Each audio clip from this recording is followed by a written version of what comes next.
Nadie. Nadie leyó esta semana, absolutamente nada. Todo les quedó claro.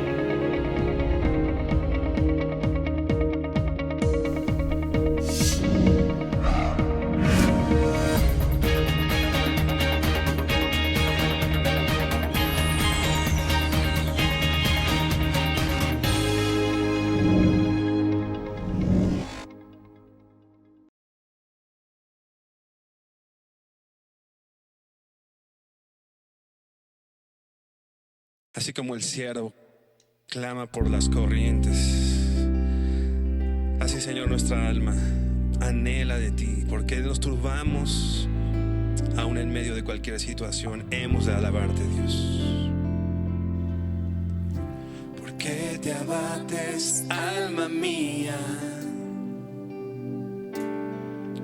¿Por qué te turbas dentro de mí? Espera en Dios,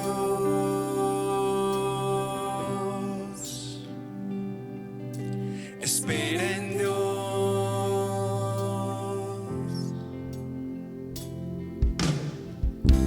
¿Por qué te abates, alma mía? ¿Por qué te turbas dentro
eres tú.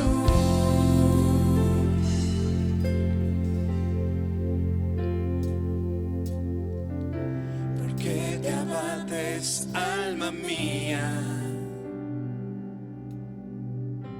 Porque te turbas dentro de mí.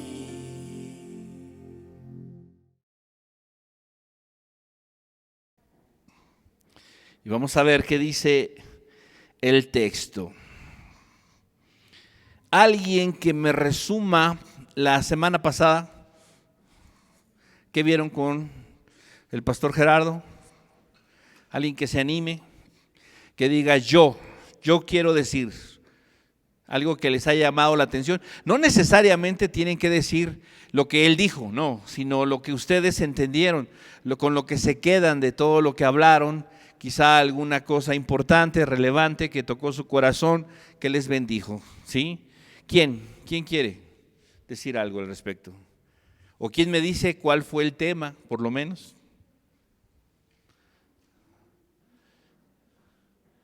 ¿Quién? ¿Nadie? ¿O yo les pregunto? ¿Quién vino la semana pasada? Van a decir, no van a levantar la mano para que no les pregunte, ¿verdad? ¿Quién quiere decir?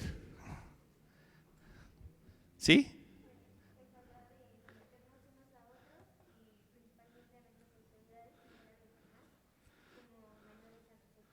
Ok, sí, muy bien. Esa es la temática a partir del verso 21 y podríamos decir quizá hasta el verso 33. Y hay una cuestión aquí que sobre todo podemos nosotros mirar en cuestión de la construcción gramatical que sigue el texto. Hay un verbo predominante aquí y ese verbo predominante, sí, es precisamente el del verso 21, que es someteos. Sí, entonces esto tiene que ver mucho, ¿sí?, con esta idea principal. Bien, vamos a leer nuevamente el verso 21 de someteos unos a otros en el temor de Dios y vamos a continuar con el verso 22 y hasta donde el tiempo nos alcance.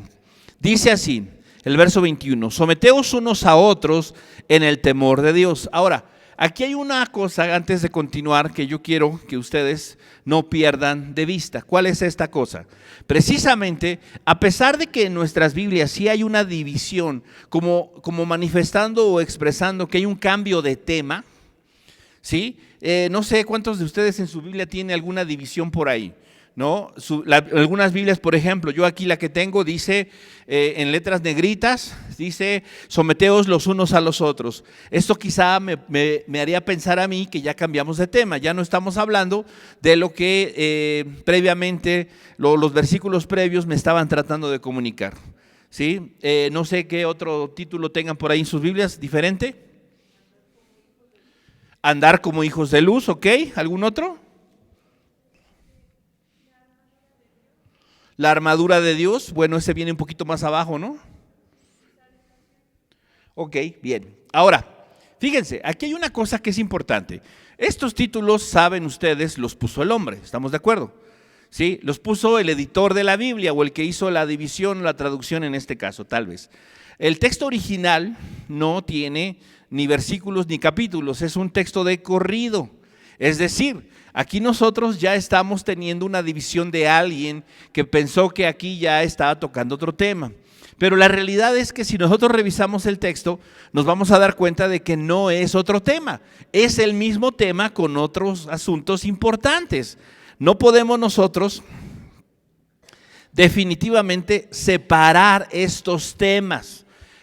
El tema previo del que hablamos, ahí a partir del verso 18, ¿se acuerdan? Es, no os embriaguéis con vino, en lo cual hay disolución, antes bien, sed llenos del Espíritu Santo, ¿sí? Ese es el tema que está abordando. Y luego nos dice la manera, la forma, o quizá las consecuencias o la evidencia de la llenura del Espíritu, que es hablando entre vosotros con salmos, con himnos, con cánticos espirituales y todas estas cosas. Nos dice todo eso, ¿sí? Y luego llegamos al verso 21, que aparentemente cambia la temática, pero no la cambia, ¿sí? Que dice, someteos unos a otros. Ahora, fíjense, hay una cosa que nosotros, no sé si lo platicamos la última vez, cuando abordamos un texto, tenemos que preguntarnos, ¿sí? ¿El qué? ¿De qué está hablando? Esta parte del texto está hablando de la llenura del Espíritu, ¿sí? Ahora, tengo que hacerme otra clase de preguntas que me van a ayudar a entender el texto. ¿Cuál sería otra clase de pregunta? ¿Cómo? ¿Cómo soy lleno del Espíritu Santo? Y para contestar esta pregunta, tendremos que recordar lo que vimos, y eso sí, digo lo vimos, ¿por qué? Porque me tocó a mí compartirlo con ustedes. La pregunta es, ¿cuándo soy lleno yo del Espíritu Santo? Y esta, si no me la dicen, ¿cuándo es que el Espíritu Santo viene a morar en mi vida o me llena por primera vez? Correcto, exactamente. ¿Cuándo? Cuando Cristo llega a mi vida. ¿Sí? ¿Cómo puedo ser lleno del Espíritu Santo? De primera vez creyendo en el Evangelio. ¿Estamos de acuerdo? Arrepintiéndome de mis pecados. ¿Sí? Confesando a Jesucristo como Señor de mi vida. Eso es lo importante. Ahora, ¿cómo es que yo en este proceso, después de haber creído, puedo seguir siendo lleno del Espíritu Santo? O puedo, ¿sí?, mantener esa plenitud de la llenura, ¿sí? O cómo evidencio yo en mi vida que estoy siendo lleno del Espíritu Santo. Ya hablamos de eso, hablando entre vosotros con salmos, himnos, cánticos espirituales, lo que es la adoración, lo que es la oración, lo que es la palabra, lo que es la gratitud y todas estas cosas que habla hasta el verso 20. Ahora, esto que comienza aquí en el verso 21 es parte de lo mismo. No puedo yo separarlo de la temática, porque no ha cambiado en la construcción, en la línea de pensamiento Pablo de tema. Entonces, el someterse los unos a los otros viene a ser también un cómo, una respuesta del cómo. Cómo ser lleno del Espíritu Santo. A veces nosotros estamos en la idea de que la llenura del Espíritu Santo es un asunto que tiene que ver con algo místico, con algo que se manifiesta de manera externa. ¿Sí? Que alguien ore por mí, que yo entre en un trance, que yo esté en una circunstancia donde yo sea inflamado por el poder de Dios, por el Espíritu Santo, y comiencen a suceder cosas maravillosas. Eso podría suceder, pero no es precisamente lo que la Escritura propiamente está tratando de decirnos. Ahora, el cómo tiene que ver, como ya dijimos, con la adoración, la palabra, la oración, la gratitud, y entonces el cómo ser lleno del Espíritu Santo incluye ¿qué? Verso 21. ¿Qué? Someterse los unos a los otros. Esto es importante. El libro de los Hechos dice: Dios da el Espíritu Santo a los que le obedecen. Eso dice el libro de los Hechos. Ahora, si nosotros estamos en este asunto tratando de mantener la llenura, la plenitud del Espíritu Santo en mi vida, aparte de lo demás, de lo que ya hablamos, el sometimiento, el someterse, es parte del asunto. Y aquí vamos a tratar de ir un poquito recordando lo de la semana pasada. ¿Qué significa la palabra someterse? ¿Alguien se acuerda? De los que toman apuntes, ¿qué significaba someterse?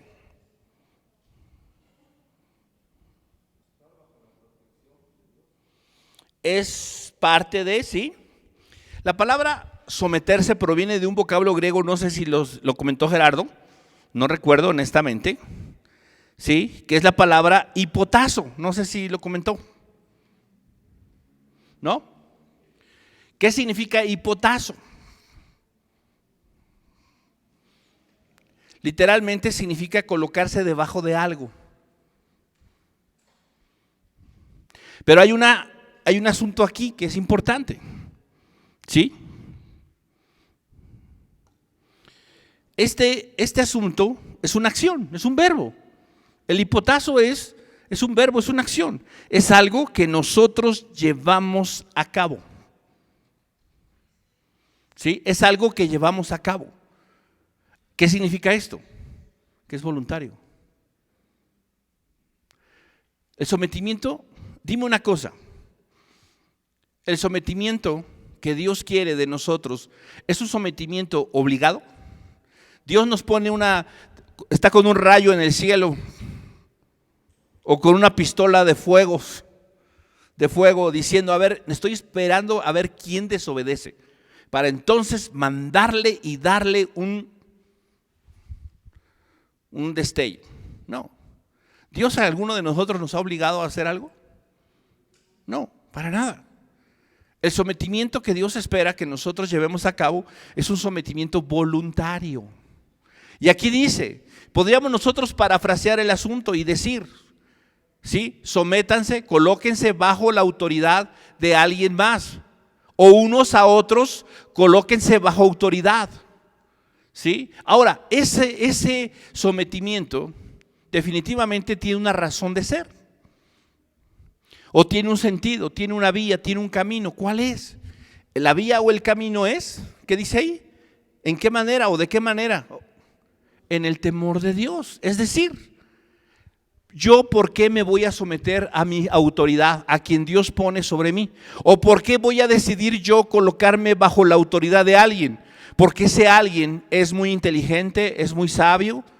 ¿O ese alguien, si no lo hago, me va a castigar o me va a ir mal? No.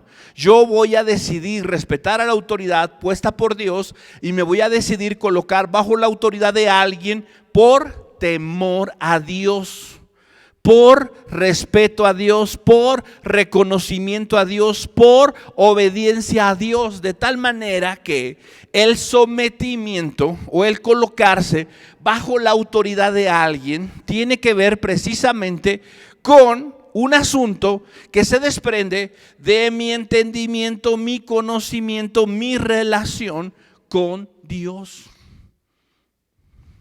No con un tengo que. No con un tengo que, no con un debo de, sino es el producto, es el resultado de mi relación con Dios. ¿Ok? ¿Entendemos todos eso? Ese es un principio para todos los sometimientos, para la sujeción en todos los sentidos. ¿Sí? Y entonces llegamos al verso 22, que es el importante. Ahora, pensemos de esta manera para ir estructurando la idea de todo el texto. Miren. La idea o la temática es ser llenos del Espíritu. ¿Cómo somos llenos del Espíritu? Por medio de lo que dice del 18 precisamente al 20. Y a esto le agregamos que parte de la forma y de la manera de ser lleno del Espíritu es por medio de el someternos los unos a los otros. Y aquí nos da ejemplos de sujeción. Y el que nos da, no sé si decir afortunada o desafortunadamente para las casadas, es este. Y dice, las casadas estén sujetas a sus propios maridos como al Señor. Y nuevamente, cuando dice sujetas, está hablando de la misma palabra, hipotazo. Si las casadas, hipotazo a sus propios maridos. Ahora, aquí hay un asunto que es muy importante. ¿Quiénes tienen que estar sujetas a sus maridos? Las casadas. Pregunto, aquí está hablando, está diciendo que la mujer se sujete al hombre. Piensen bien mi pregunta. Está diciendo que la mujer, o vamos a hacerle un poquito más clara la pregunta. Nos está diciendo, todas las mujeres, sujétense a todos los hombres. ¿Eso está diciendo? No. Está hablando de algo específico. Está hablando de quiénes, de qué mujeres específicamente. Las casadas. Ahora, ¿está hablando de que una mujer que está casada debe sujetarse a todos los hombres? ¿A quiénes? A sus propios maridos. Este es un asunto importante, porque a veces precisamente tanto los hombres como las mujeres generalizan en ese sentido, ¿no? El hombre se siente superior a la mujer, y no solamente a su esposa, sino se siente superior a todas las mujeres.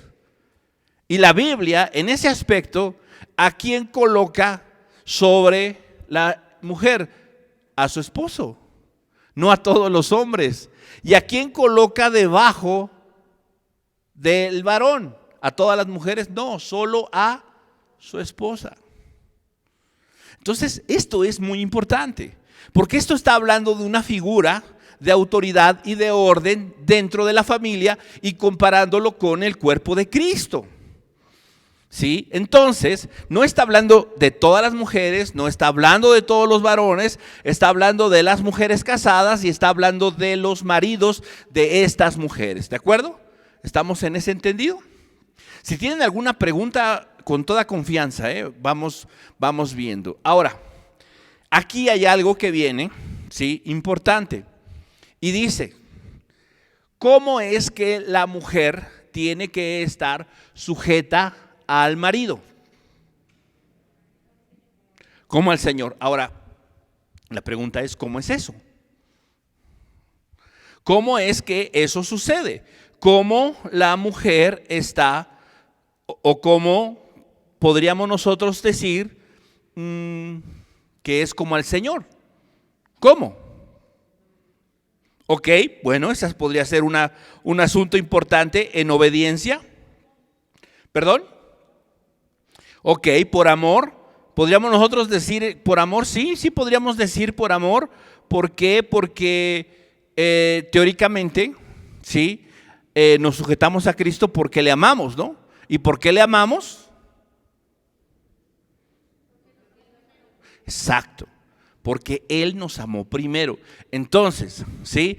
Aquí estamos hablando nuevamente. La primera parte nos dice, sujétense en el temor de Dios. Ahora, en esta otra etapa, como al Señor, ¿sí? Eso lo está diciendo de esa manera. Quiero leerles el mismo texto, mismo verso 22, y se los voy a leer en una versión un poquito más coloquial, que es la traducción en lenguaje actual. Y dice de esta manera: las esposas deben sujetarse a sus esposos, así como lo hacen con Cristo. ¿Sí? Esto ya nos da un poquito de más luz en este asunto. Y bien, como ustedes dijeron, el asunto de la sujeción o de la obediencia a Dios es amor. ¿Sí? ¿Qué otra cosa le podemos agregar? Ok, voluntariamente en obediencia. Respeto, sí, perdón, valor, ok, se necesita valor porque es más fácil desobedecer que obedecer, definitivamente, ok, muy bien. Y entonces, miren, pensemos nosotros, o piensen las mujeres en este aspecto. Dios a nosotros, a ustedes les dice, tienen que sujetarse a sus maridos o colocarse bajo la autoridad de su marido, ¿sí? De la manera en que lo hacen con Cristo, como al Señor, ¿sí? Si Dios y Cristo me dicen, si tu enemigo te dice, lleva mi carga 1 milla, llévasela 2. ¿Yo qué le digo a Cristo? Señor, ¿qué te pasa? ¿Por qué voy a hacer eso? Claro que no. ¿Le voy a hablar de esa manera? ¿Le voy a contestar de esa manera? No, claro que no. Aunque no esté muy de acuerdo, aunque no lo entienda tal vez, pues lo hago. Pero ¿qué pasa? Cuando en este caso el marido, que es el que en este asunto podríamos llamar, no sé si decir funcional u operativo, lleva la cabeza o lleva la batuta, ¿sí? En el hogar, y el marido establece una línea de acción, una dirección, y la mujer dice, no, ¿qué te pasa? Eso, yo no lo voy a hacer así. Ese asunto podríamos decir, o esa respuesta, o esa forma, ¿es como al Señor? No, definitivamente no. No funciona así. Y aquí hay un punto importante. Aquí hay un punto importante que nosotros no podemos perder de vista. Y es el hecho de que la Escritura, ¿sí?, nos dice el por qué. O sea, no simplemente Dios nos dice, ¿sabes qué, mujer? Colócate bajo la autoridad de tu marido o bajo la dirección de tu marido, ¿sí?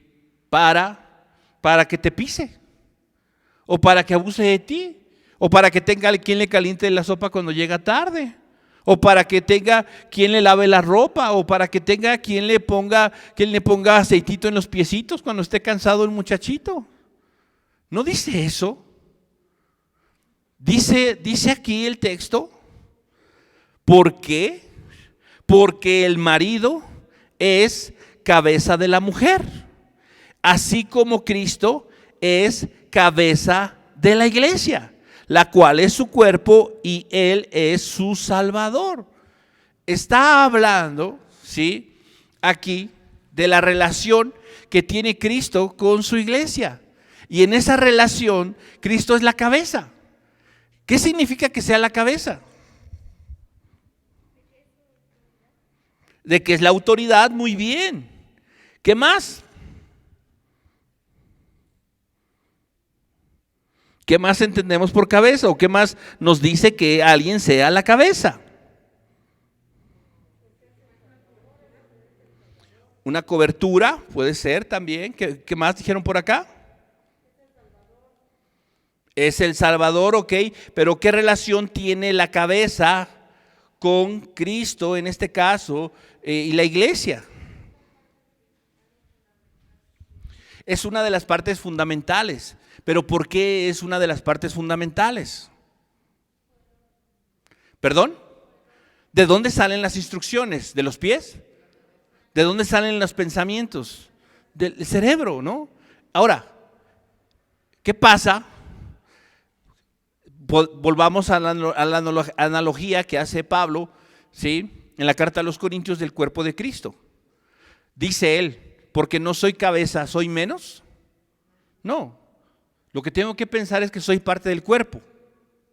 Eso es importante. Ahora, si Dios le dice, así como Cristo es cabeza de la iglesia, ¿quién cuestiona que Cristo sea cabeza de la iglesia? Nada, nadie. Solamente los romanos. ¿Por qué? Porque dicen que la cabeza de la iglesia aquí en la tierra es el sumo pontífice. Y bueno, la Biblia no enseña eso. La Biblia dice que en la tierra, en el cielo y en cualquier lugar la cabeza es Cristo. Ahora, nadie discute eso. ¿Por qué? Porque así está determinado por Dios. Así es lo que enseña la Escritura. Pero ¿por qué entonces nosotros, pues sí, vamos a decirlo así, nosotros cuestionamos el hecho de que Dios haya puesto al hombre como cabeza de la mujer? ¿Significa que es más que la mujer? No, no significa eso. Y esto es importante tanto que el hombre lo entienda como que la mujer lo entienda, ¿sí? ¿Qué dice la Biblia cuando Dios creó al hombre? Lo creó ¿cómo? A su imagen y a su semejanza. Y después cuando habla de los dos, ¿qué dice? Dice lo mismo, los creó a ambos, a su imagen y a su semejanza. ¿A quiénes creó a su imagen y a su semejanza? A los dos, de la misma manera. Ahora, ¿en qué momento Dios en ese sentido le dijo al hombre y tú estarás por encima de ella? ¿Cuándo se lo dijo? Después de la caída del pecado. Pero antes de eso, ¿qué fue lo que pasó? A los dos les dijo, los bendijo y les dijo, fructificad y multiplicaos. Todo lo que eso implica. En el sentido de reproducción y en el sentido de hacer producir, de transformación de la creación de la tierra y de todo lo que Dios les encargó. ¿A quiénes? A los dos, a los dos. No había una distinción ni una separación. ¿Cuándo vino esto? Cuando Adán y Eva comieron del fruto prohibido. Y entonces Dios dijo ahí, ¿sí? Y habrá enemistad entre la serpiente y tu simiente. Y le dijo al hombre y a la mujer, a la mujer le dijo, tu deseo será para tu marido. En otras palabras, te querrás enseñorear de él, pero el que prevalecerá será él. La lucha y la división y la disputa de géneros es una consecuencia ¿de qué? Del pecado. del pecado. Dios no diseñó eso, las cosas de esa manera. Dios diseñó al hombre y a la mujer para que fuesen complementarios. Pensemos en esto. ¿Sí? Dios dijo, ¿sí? Hagamos al hombre a nuestra imagen y semejanza. Perfecto. Y puso Dios al hombre en el huerto del Edén y todo esto, y el hombre comenzó a ponerle nombre a todo, ¿sí? Y se buscaba ayuda idónea para el hombre, ¿se acuerdan? Y la pregunta es, ¿se encontró ayuda idónea en la creación para Adán? No. Entonces dijo Dios, hagamos ayuda idónea para él. Y sabes, esta palabrita cuando la Biblia dice ayuda, utiliza una palabra en hebreo que es la palabra eser. ¿Has oído esa palabra? Eser. Even eser. Eli eser. Si la has oído entonces. ¿Y sabes qué significa eser? Significa ayuda. ¿De dónde vendrá mi socorro? Mi socorro viene de Jehová que hizo los cielos y la tierra. ¿Y sabes qué palabra utiliza el Salmo 121? Eser. ¿Y sabes generalmente con respecto a quién se utiliza la palabra eser? Se utiliza con respecto a Dios, a la ayuda de parte de Dios para el hombre. Entonces, cuando Dios creó al hombre, se dio cuenta que necesitaba una eser, una ayuda. Aparte, la palabra eser no solo significa ayuda, socorro, significa protección. Significa rodear, significa vallado, significa rodear para protección a alguien. Entonces, Dios creó a la mujer ¿para qué? ¿Para que fuese la sierva glorificada de Adán? La respuesta es no. Dios creó al hombre, a la mujer para que fuese la ayuda.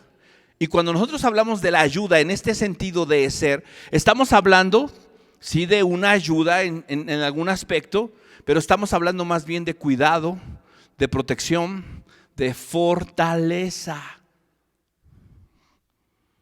¿Sí? Entonces, Dios pensó en la mujer para que le calentara la sopa al hombre, para que le trajera las pantuflas o algo por el estilo. No, y si lo haces no te sientas mal, de verdad. No está mal que suceda eso. Que la mujer adopte ese papel no es denigrante de ninguna manera, no es antibíblico ni nada por el estilo. Pero si solo encasillamos a la mujer en ese aspecto, ese es un problema. Tenemos que pensar en ese aspecto. Dios creó a la mujer como esa ayuda, lo que le brindaría al hombre el complemento, la ayuda, la protección, el cuidado de parte de Dios en lo que él iba a hacer. Eso que le falta al hombre, ¿quién se lo da?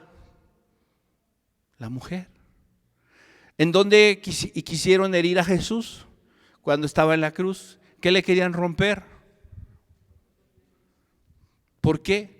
Porque el costado, la costilla, ¿sí?, en estas culturas o por lo menos en la escritura, habla de fortaleza. Cuando en el Cantar de los Cantares nosotros leemos su mano, su derecha me abraza y su izquierda me tome por aquí, ¿sabes qué queda junto? ¿Qué queda pegado en la pareja? Los costados. ¿Por qué? Porque son símbolo de fortaleza. ¿De dónde tomaron a la mujer? ¿De dónde? De la costilla. Sí, exacto. Entonces, cuando nosotros hablamos de esto, estamos hablando de fortaleza. Definitivamente un hombre con su esposa, con su mujer, ¿sí?, hacen uno. Y esa unidad es una unidad de fortaleza. Pero dentro del orden, alguien tiene que ser la cabeza. Como Cristo es la cabeza de la iglesia. Y en este sentido, ¿quién es la cabeza? Pues el varón. ¿Por qué razón? Leímos nosotros, verso 23, porque el marido es cabeza de la mujer. ¿Por qué es la cabeza? Porque es el que Dios eligió para dar las instrucciones. Las instrucciones no vienen de otra parte del cuerpo, sino de la cabeza. y así Dios lo determinó. ¿Por qué? No lo sé. Dios así lo estableció. ¿Por qué Dios decidió que las neuronas, que todos los procesos mentales se llevaran a cabo en el cerebro? ¿Por qué el cerebro está en la cabeza y no en los pies, no en las manos, no en el brazo, no en el pecho, no en las entrañas, no aquí? ¿Por qué? Porque Dios así lo diseñó. Y este es un asunto de diseño de Dios. Por eso todo comienza diciendo el verso 21, someteos los unos a los otros, ¿en qué? En el temor a Dios. ¿Qué es lo que a mí me debe llevar a entender, comprender y aceptar el diseño de Dios? Mi temor hacia Él, el respeto, el entendimiento que yo tengo de Dios, que Él es un Dios sabio, que Él es un Dios justo, que Él es un Dios santo y que Él ha determinado la manera de hacer las cosas y que esa es la mejor. Eso podríamos decir que es el someterse en el temor de Dios, con el entendimiento claro de que esa es la voluntad de Dios. Ahora, las esposas tienen que estar sujetas, colocadas bajo la autoridad del marido. Ahora, aquí hay un asunto importante. Y es el asunto de cómo Cristo. Como Cristo es cabeza de la iglesia, la cual es su cuerpo y Él es su Salvador. Así que, como la iglesia está sujeta a Cristo, así también las casadas lo estén a sus maridos en todo. Pero entonces viene la otra parte, porque aquí no se queda el asunto, ¿no? Pues ya el hombre dice, estoy feliz, ¿por qué? Porque ella se tiene que sujetar y me tiene que hacer caso en lo que yo le digo, ¿sí? No podemos olvidar, el upotazo no es imposición, es, ¿cómo? Voluntario. Y vamos a mirar ahorita por qué razón, o en ese sentido, cómo se aplica. Dice el verso siguiente, 25. Dice, maridos, ¿sí?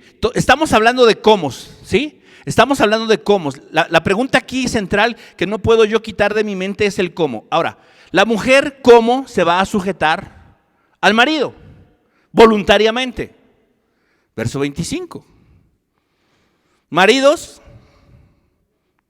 amad a vuestras mujeres, así como Cristo amó la iglesia y se entregó a sí mismo por ella. Entonces el asunto no es solamente te sujetas. Ok, yo me sujeto, podría decir la esposa, pero tú, ¿qué tienes que hacer? El marido, ¿qué tiene que hacer? Amar y entregarse. ¿Cuál es la respuesta de la iglesia ante el amor y la entrega de Cristo por ella? Sujeción. Cuando viene un marido y dice, mi esposa no se sujeta, generalmente eso sucede y nos lo dicen para que hablemos con la esposa. A ver, esposa, ¿por qué no te sujetas? La Biblia dice que tienes que sujetarte a tu marido. La Biblia dice que tienes que obedecerle. La Biblia dice que tienes que estar sumisa con él. ¿Esa es la idea? No, la idea es, ok, perfecto, tendremos que hablar con ella y ella tendrá que ver en su corazón las razones por las cuales no se sujeta. Porque la Biblia no dice condiciones, sujétate bajo estas condiciones, bajo estas circunstancias. Por lo menos no en este caso. En otras partes sí tenemos ciertas excepciones. Pero para que eso suceda, la Biblia nos enseña y nos dice que yo como hombre, si estoy esperando sujeción, si estoy esperando que ella se someta, se sujeta, se coloque bajo mi autoridad, así con Cristo, tengo yo que tomar el ejemplo de Cristo, que es amarla y entregarme por ella. Así que cuando un hombre viene y dice, mi esposa no se sujeta, ¿con quién hay que hablar? ¿Con ella o con él? Pues con él, en primera instancia. ¿Por qué razón? Porque no estoy yo como hombre logrando producir en ella la sumisión. No estoy lográndolo.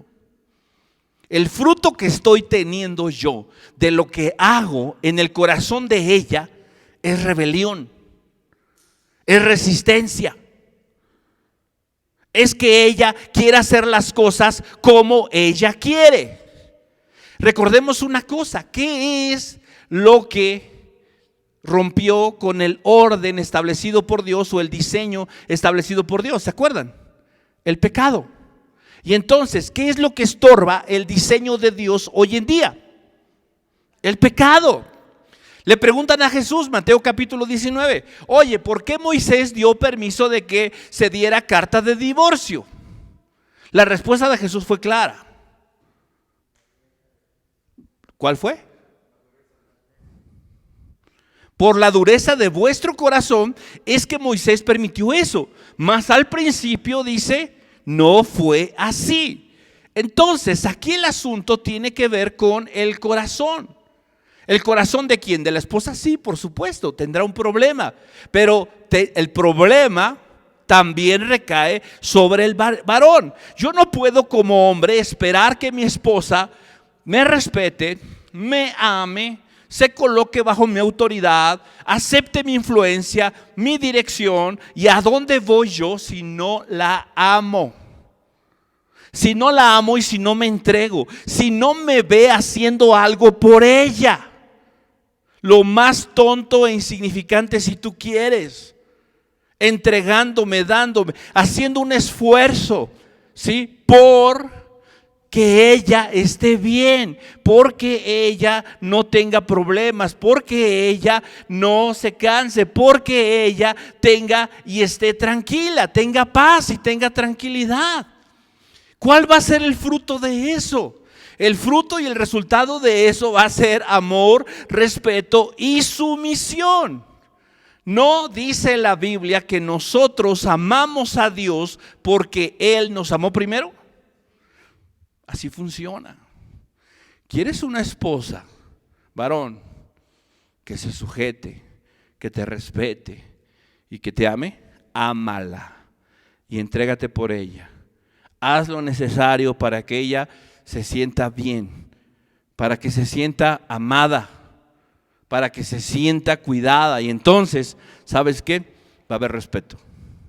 No digo que no va a haber problemas, no digo que no va a haber dificultades. ¿Por qué? Porque seguimos en este planeta, seguimos en este mundo caído. Y en este mundo caído, ¿qué abundan? Los problemas. Jesús dijo, en el mundo tendréis aflicción. ¿Sí? ¿No dijo eso Jesús? Así que mientras estemos en el mundo, ¿qué vamos a encontrar? Aflicción. Pero tenemos que confiar en Él. ¿Por qué? Porque Él venció al mundo. Así que, entonces, cuando nosotros hablamos de sumisión de los unos a los otros, ¿sí? Aquí vemos a un ejemplo de una relación de dos. ¿Sí?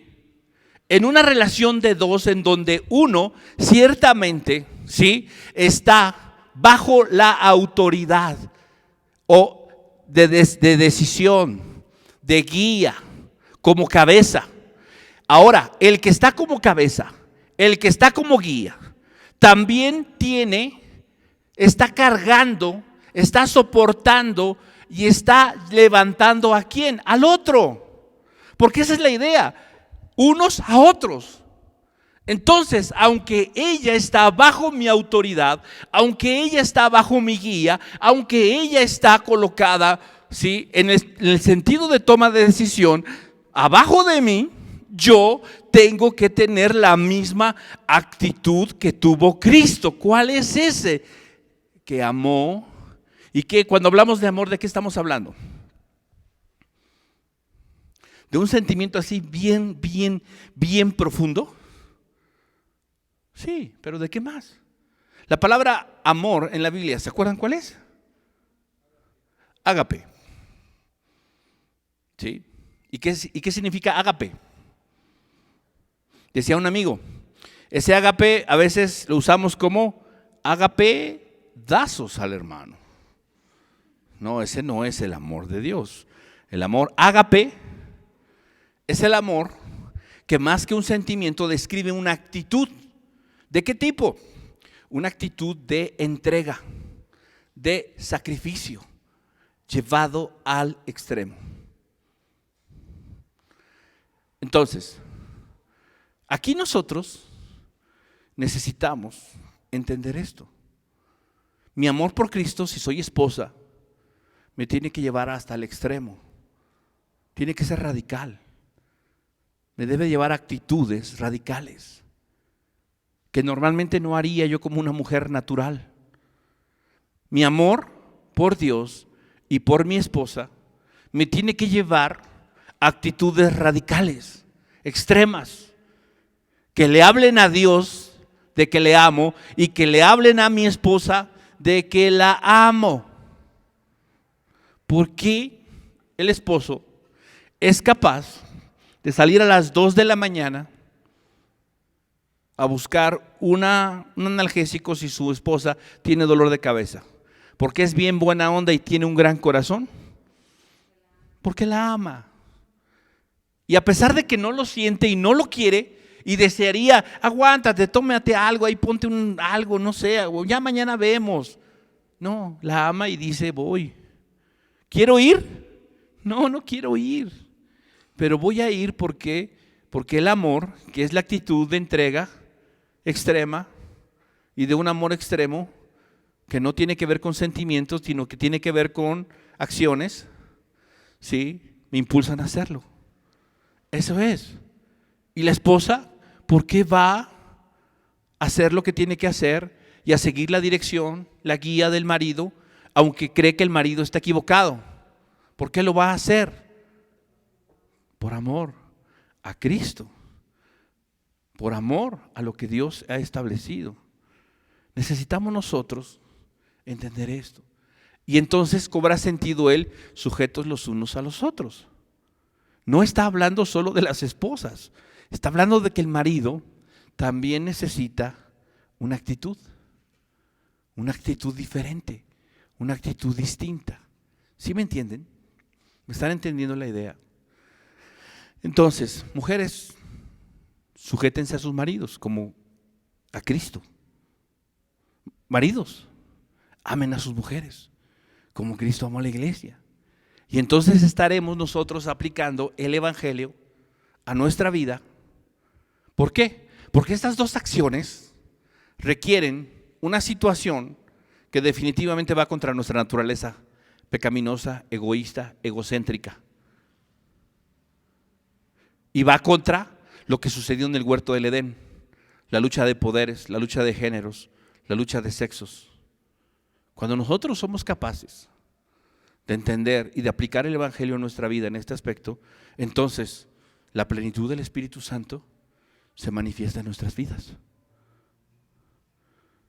Y es tan interesante que el ejemplo práctico que pone Pablo aquí para hablar de la llenura del Espíritu Santo, o como el medio, o como un cómo, la respuesta a un cómo, tiene que ver con casa, tiene que ver con la sujeción en casa, tiene que ver con el amor manifestado en casa.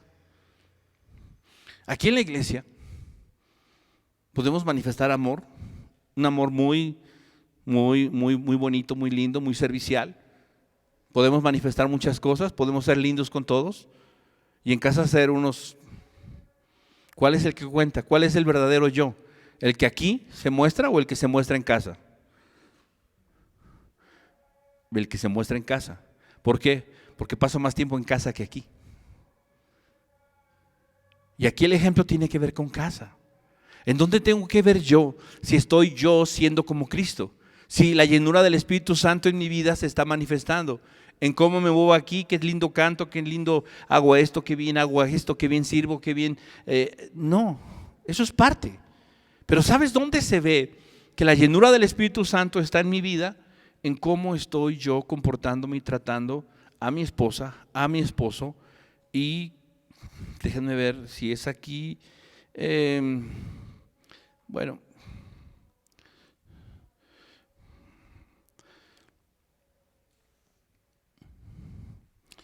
No está hablando aquí de los demás, pero bueno, está hablando del matrimonio.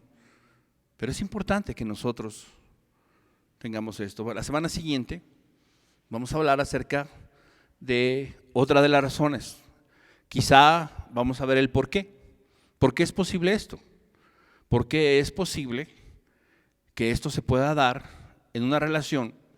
¿Sí? ¿Cuál es la razón de esto? Y la respuesta va a ser sencilla. La gracia. Por gracia. Y la gracia se manifiesta en medio de todo lo que hacemos. Y si no hay gracia, entonces no estamos nosotros aplicando ni viviendo nuevamente el Evangelio. Entonces, miren, el Evangelio en esta primera parte tiene que ver con morir a mí. Morir a mí. ¿Es fácil colocarse bajo la autoridad de alguien? No. Para eso necesito morir a mí. ¿Es fácil amar a alguien que se empeña en hacerme enojar? No, no es fácil. Sin embargo, eso implica morir a mí. Y cuando yo tengo claro eso, que el matrimonio, mis relaciones familiares, mis relaciones tienen que ver con eso, con la idea de Dios de modelar a Cristo y de que el Evangelio sea parte de mi vida, entonces yo voy a ir en una dirección distinta. No voy a estar encontrándome yo luchando ni disputando contra Dios y contra lo que Dios hace, ¿sí?, en mis relaciones. A veces los hijos se preguntan, ¿por qué mi papá es así? ¿Por qué mi mamá es así? ¿No? ¿Y sabes cuándo lo entiendes? Cuando eres papá y cuando eres mamá. Hay una razón, jóvenes. Pero ¿sabes que tu papá es justo? No te preguntes si tu papá o tu mamá son justos. Entiende una cosa, Dios quiere modelar a Cristo en tu vida. Dios quiere que el Evangelio penetre en tu vida. Y el asunto tiene que ver con morir a mí. Entonces, vayámonos con esta idea. Tenemos que vivir en sujeción, en el temor de Dios. El ejemplo que nos pone Pablo es, mujeres, sujetas a sus maridos. ¿Sí? Maridos, amen a sus esposas. Como Cristo amó a la iglesia. Esa es la primera parte de la idea. La semana siguiente hablaremos un poquito más acerca de esto y tocaremos el elemento importante y relevante que Pablo aborda, que es la gracia o el modelo de gracia para nuestros matrimonios, para nuestras familias y para nuestras vidas. ¿Ok? Bien, vamos a orar.